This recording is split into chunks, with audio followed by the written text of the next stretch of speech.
காளி மகாதேவியின் அருள். தென்னாலிராமனின் கதை தொடரும். பாகம் 1. ஒரு ஆண்டு ஆந்திராவில் மழை பொழியவில்லை. ஏரிகள், குளங்கள், குட்டைகள் எல்லாம் வறண்ட நிலமாக இருந்தது. விவசாயமும் நடக்கவில்லை.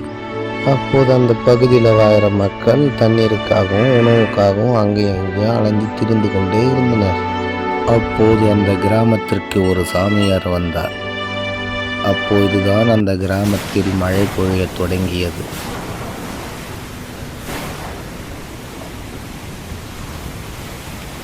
ஆறு, ஏரி, குளம் எல்லாம் நிரம்பினர்.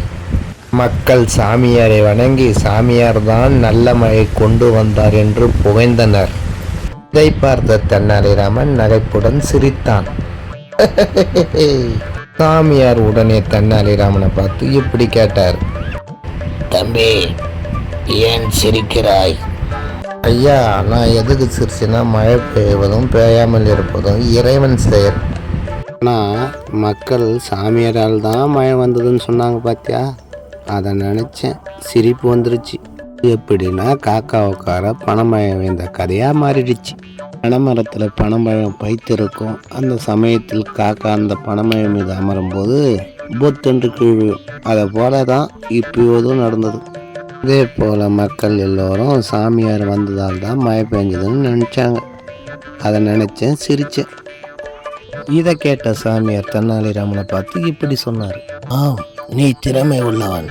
காளி மகாதேவி அருள் உன்னிடம் வந்தால் புகை பெற்று விளங்குவாய் என்று சாமியார் கூறினார்.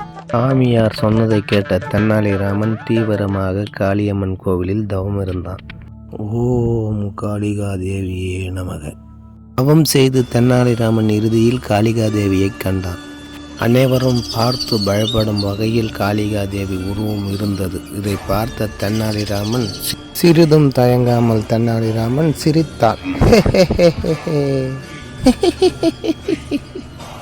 உடனே தெனாலிராமன் சிரித்ததை பார்த்த காளிகாதேவி இப்படி சொன்னது.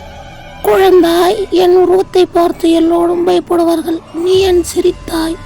காளிகாதேவி தென்னாலிராமனை பார்த்து கேட்டது.